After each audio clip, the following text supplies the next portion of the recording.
Welcome back to the Motivated Mind Zone. Glad to have you here. This is the deep dive, and today we are looking into something almost everyone does, but, maybe doesn't talk about much, talking to yourself. Yeah, it's one of those things, we all do it, right? Silently, sometimes out loud, usually when we think no one's listening. Exactly. And it's not just like a funny habit. No, not at all. What our sources are showing us is that this inner conversation, or sometimes outer um, monologue, it's like a linguistic lab. A lab, how so? Well, it's packed with this really high-frequency, super emotional language. It's where we're most raw, most honest. Ah, okay. Like no filter. Precisely. You don't edit yourself for politeness or perfect grammar when you're just talking to you. It's just out there, Yeah. especially under stress or, when you're really excited. Right. So our mission today, it's kind of twofold. We're going to dig into the source material and really unpack the good side, how healthy self-talk can actually motivate you, help you focus. The coaching voice. Yeah. But also, we need to decode the other side. That really informal, sometimes harsh language, the street talk, the slang that pops up when we're freaking out or thrilled. The crisis talk. Eh. It's fascinating how that language connects directly to how our brain is working or maybe malfunctioning in that moment. Totally. And to make this concrete, we've got this perfect scenario from the sources. Oh, yeah, the first date guy. The first date guy. Poor dude. He's on this date, clearly really into the person he's with, but inside his head, it's like a roller coaster. Total chaos. 1 minute he's thinking, wow, I am the luckiest guy alive. I feel like screaming. Pure, like peak positive self-talk. Euphoria almost. Right. Maximum motivation. And then boom, Like food arrives. the forks. The forks. And suddenly the pressure hits, his focus snaps inward, and it all just collapses. Instantly spirals. Yeah. Negative self-talk takes over completely. He's calling himself names, total panic about which fork to use, worrying about every tiny thing. It's that switch, right, from high to low so fast. That's the raw stuff we're really getting into today, that internal crisis language. Exactly. Okay, so let's back up a bit. Why do we even do this if it's so common, sometimes secret? What's the point? Let's dive into the ubiquity and utility of self-talk.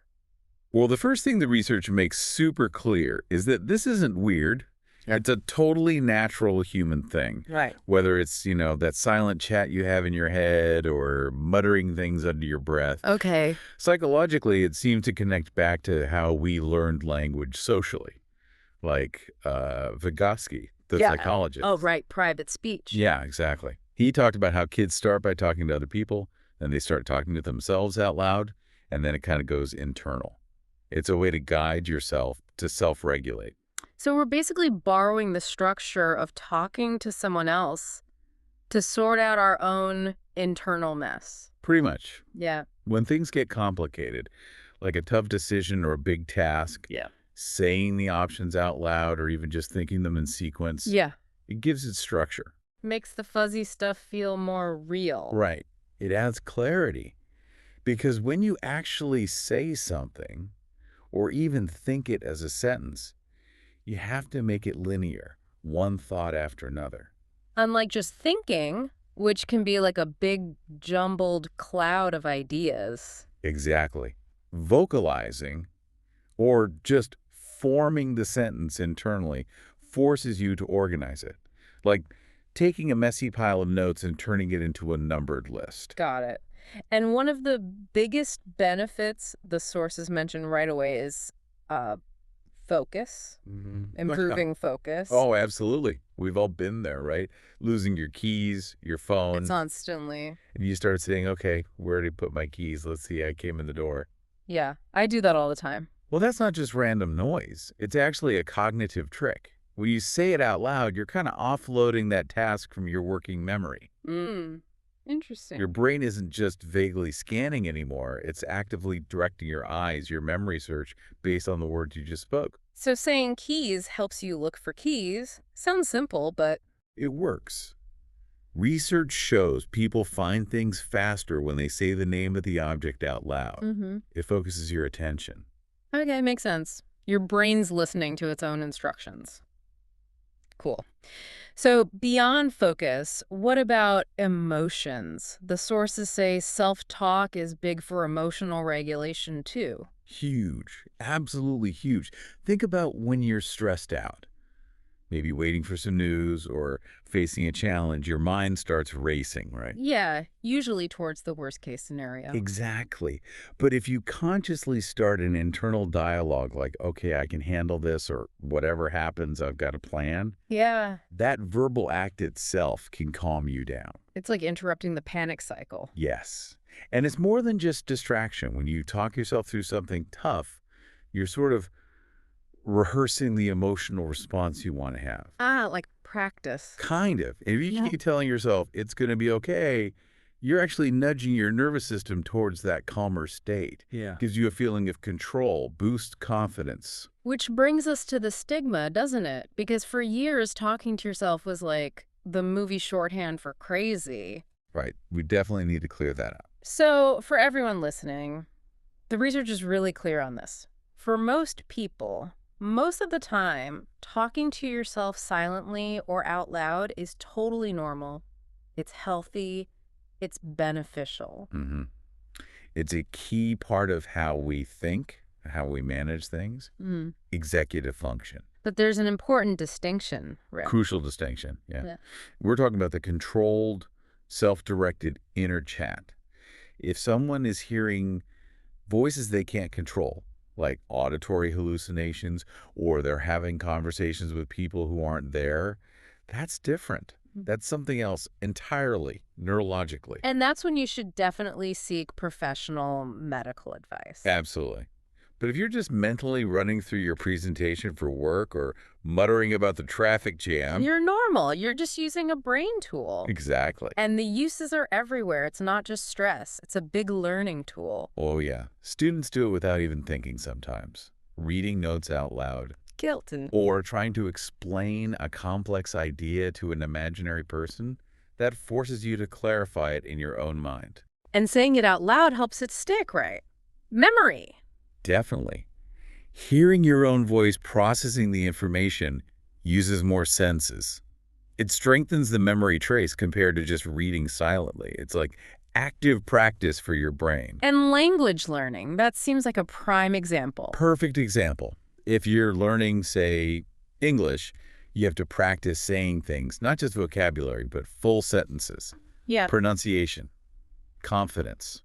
So you might walk around the house saying, today I am going to the shop. And I will buy some bread.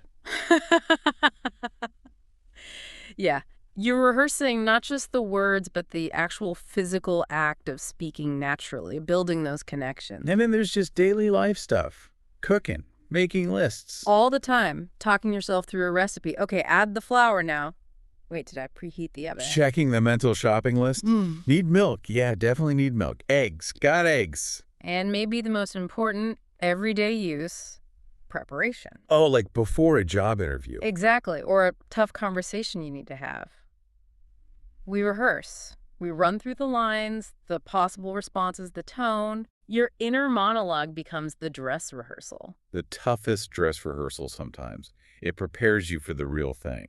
Okay, so it's useful for focus, learning, planning, managing emotions. Pretty fundamental stuff. But the most intense self-talk, the really raw language we mention, that seems reserved for when things go wrong, for crisis moments. That's often when the filter completely disappears.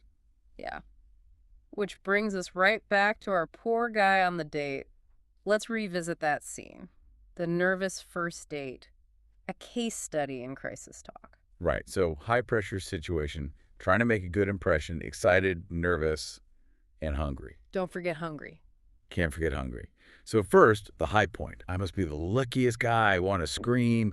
Pure positive energy. Peak motivation. But then the food comes, the forks, the social complexity kicks in. And instantly his thoughts flip. She's going to think I'm an idiot. What are all these forks? Oh, God. And the self-attack starts. calling himself a moron, a dumbass, a tool. It's such a vivid, kind of painful example of that inner critic just taking complete control. Before we dissect those specific insults, let's quickly define a couple of key words from the sources that set his emotional scene. First, famished.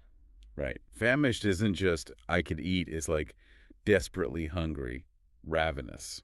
So he's probably been looking forward to this date, maybe skipped lunch. The pressure plus the physical hunger just creates this perfect storm for anxiety about, well, eating normally. Absolutely. Makes the whole fork situation even more stressful. And the second word that shows his internal struggle, sexist. Yeah, this one reveals that self-policing aspect. A sexist person judges others based on their sex, relies on gender stereotypes. It can go both ways, of course. And for him, the moment seems to be when he has a positive thought like, wow, she's really attractive. And immediately his inner voice jumps in with, whoa, don't just focus on that. Don't be sexist. Think about her personality. Exactly. It shows how we internalize social rules, moral codes, and apply them even in our private thoughts. He's trying to correct himself, live up to an ideal, even inside his own head. That critical voice, the one telling us we're wrong or bad, that's what psychologists call negative self-talk. That's the term. It's when we use that harsh, critical, often derogatory language on ourselves. And it's really interesting how often that language comes from the most informal, slangy part of the dictionary. Which is the perfect lead-in to where the language gets really interesting for learners. You, We need to unpack this stuff. Section 3, dissecting negative slang, the language of self-punishment. right. Because this is the vocabulary you hear in movies and casual chat that often dictates the whole emotional feel of a situation, but might not be in your textbook. Let's start with the big two he uses, moron and dumbass. They sound similar, maybe, but the sources say there's a key difference. There is, yeah. And getting this difference helps understand informal English better. A moron, according to the sourcing, is fundamentally about lacking intelligence, just not smart. Like, doesn't know basic things. Yeah, maybe fails at simple logic or general knowledge. It's an older word. You'll find it in a regular dictionary.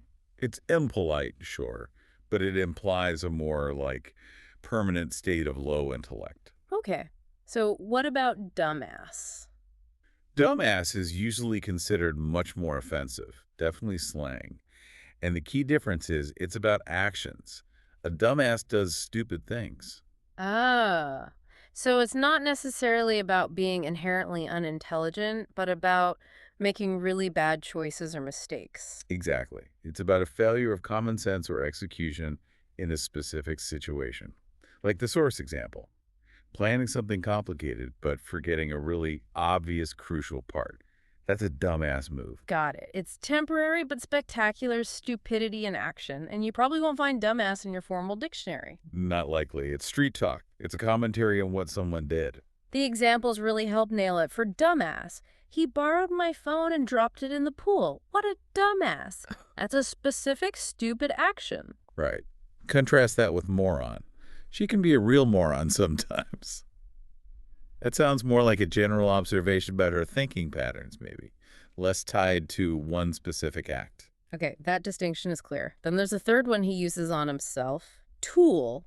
That one feels different. It is different. It shifts from intelligence or action to usefulness or lack thereof. Calling someone a tool is pretty harsh. It means, like, useless, good for nothing, to be easily manipulated. All of the above, yeah. And it's weird, right? Calling a person an object, it kind of dehumanizes them, suggests they have no agency, no independent value. They're just a thing to be used, or maybe just useless junk. The example helps. He wanted a job but didn't even have a resume ready. He's such a tool. It implies a total lack of basic preparation or effort, making him functionally useless for his goal. Understanding these shades of meaning is important. They reveal just how deep his frustration and self-criticism go in that moment. For someone learning English, trying to figure out all this slang, it can be tough if it's not in the books. Where should they look? Well, slang changes fast. The sources strongly recommend using online community-based resources. The big one mentioned is urbandictionary.com.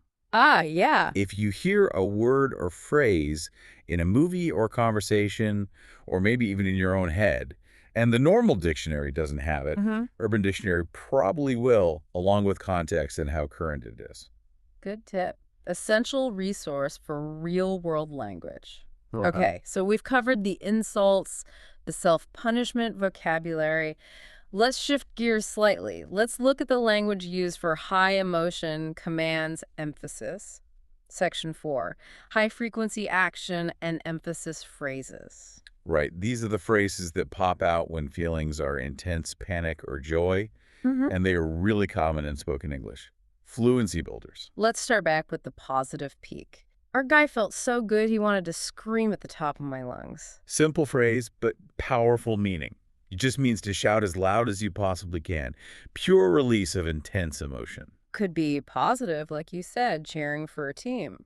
Or negative, like yelling for help if you're lost or in danger, maximum volume required. Exactly. Now, back to the crisis. The forks. He needed to calm down. Mentally, he probably told himself, get it together. Such a great phrase and totally non-literal. Telling someone or yourself to get it together is a command for immediate composure. Right. Stop panicking. Control your emotions. Think straight. You use it when someone's like crying uncontrollably or making really bad decisions or just falling apart. The image is like your thoughts and feelings are scattered everywhere and you need to grab them and put them back in a box now. Yeah, that's a good way to put it. Pull yourself into focus. Like telling a friend who's overreacting to a small problem, hey, get it together. It's not the end of the world. You can handle this. And related to that, maybe a bit softer, are chill and be cool. Very common commands. Right. Relax, calm down. Oh. Often used together like, hey, chill, be cool. And the connection to temperature is interesting there. Isn't it? Chill, cool, low temperatures. The idea is to bring the heat of the emotion, the anxiety or anger down. Cool it off. And we should mention the informal version, chilling, dropping the G. That just means relaxing, hanging out, right? Different from the... Totally different. I'm just chilling at home means relaxing. Chill means calm down now. Context is key. Okay, now for emphasis.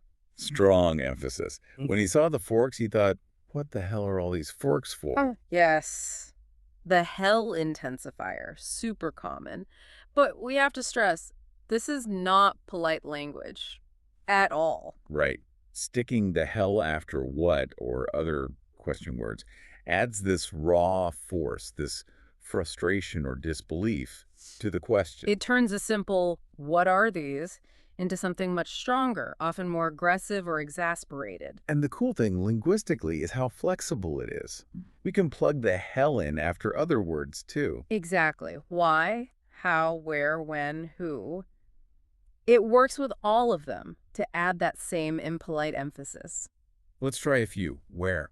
Where the hell have you been? I've been waiting ages. Pure frustration about location or lateness. How the hell did you do that? And express amazement, disbelief, maybe even suspicion. When?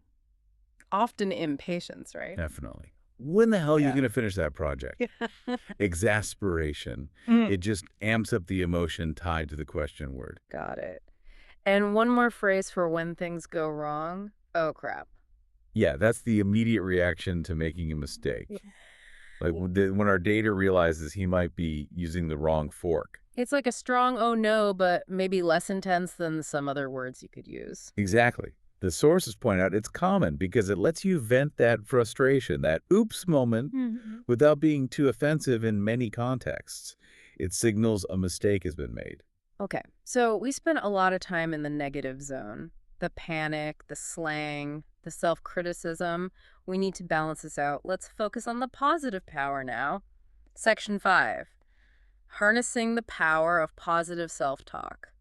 The motivated mind. Yes. This is really the core, isn't it?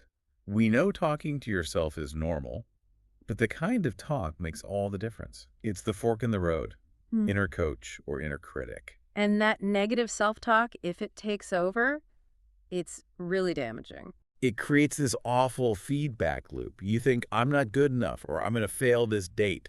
That thought itself causes anxiety, lowers your confidence, And then because you're anxious and lack confidence, you actually perform worse. which then proves the original negative thought right. It's a self-fulfilling prophecy that leads to stress, unhappiness, and avoiding challenges. But we can change the script. Positive self-talk offers a way out. Absolutely.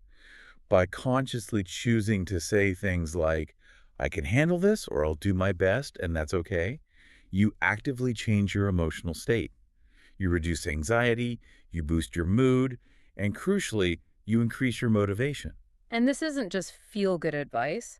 High performers use this actively. The sources give great examples, starting with athletes. They don't just train their bodies, they train their minds. Mental rehearsal, positive affirmations. It's huge in sports. Like visualizing the perfect shot. Yeah, and repeating mantras internally. I am strong, I am focused, I am ready, I will win. It sounds simple, but that verbal reinforcement builds self-belief, what psychologists call self-efficacy, Believing you can actually do it. which helps them stay focused and perform under intense pressure. And it's not just for athletes. Students facing exams, people facing challenges. Same principle. Instead of letting the panic spiral, I'm going to fail, I don't know anything, the strategy is to interrupt with positive, constructive talk. Like what? Okay, I studied for this. I know the main concepts. I'll tackle each question the best I can. It shifts the focus from fear of failure to controllable effort. It gives you back a sense of agency. Okay, so how do we actually do this? What are the practical strategies? The sources outline a few key things. First, practice cognitive reframing. That means catching the negative thought and deliberately changing it. So instead of, I'm going to bomb this presentation. Change it to something like, I've prepared well, and I'm going to do my best to communicate my points clearly. Focus on the effort and the process, not a guaranteed perfect outcome. That lowers the stakes and the anxiety. Makes sense. What else? Interestingly, research suggests talking to yourself in the second person, using you instead of I, can be more effective. Really? Like you can do this instead of I can do this. Yeah, when you say I am nervous, you're kind of stuck inside the feeling. But if you coach yourself like you'd talk to a friend, okay, you need to take a breath or, this stuff, stay calm, it creates a bit of psychological distance. Ah, like you're stepping outside yourself to give advice. More objective. Exactly. It helps you shift from just feeling the emotion to actually problem solving. Cool trick. What's next? Use your inner voice to ask constructive questions instead of stating, this is a disaster. Which just confirms the panic. Right. Ask something like, okay, what's the best way to handle this? Or what's the very first step I need to take? That forces your brain into logical mode. Immediately. It engages the planning parts of your brain, pulls you out of the emotional soup, and makes you think step by step. And the last strategy. Try to maintain a calm and clear internal voice. Notice when your inner voice starts sounding frantic, jumpy, or really harsh, like our poor guy on the date. Yeah. Make a conscious effort to slow it down. Make it sound more measured and calm internally. A calm inner voice tends to reflect and encourage more organized thinking, essential for performing well when things get tough. So wrapping this all up then, talking to yourself, totally normal. Actually, it's a critical skill. And the real key, the thing that separates high motivation and focus from constant stress, is managing the quality and the tone of that internal conversation. We saw how quickly things can devolve under pressure, right? How that date scenario brought out all the raw, informal slang, the dumbasses, the tools, the what the hells, the real language of panic. We did. But we also saw how that same internal chat mechanism can be turned into a powerful force for good, a coaching tool for focus and confidence. So here's the final thought we want to leave you with today. Now that you're more aware of this whole internal dialogue thing, Maybe pay attention to your own patterns. What Mhm. specific words, what kind of language do you use internally when you're really stressed out? Versus when you feel really motivated or confident, do you jump to those harsh slang terms when you mess up? Or do you shift into self-correction, into positive encouragement? What does that secret, unedited vocabulary tell you about your own default mental habits, about your underlying confidence? It's worth listening to. That internal conversation is happening all the time. It's the most frequent conversation you'll ever have. And guess what? You're the one holding the pen. You get to edit the script. Great point. Okay, that's it for this deep dive. Hope you found that useful, maybe even a bit motivating. Yeah, I hope so. We'll catch you next time on the Motivated Mind Zone.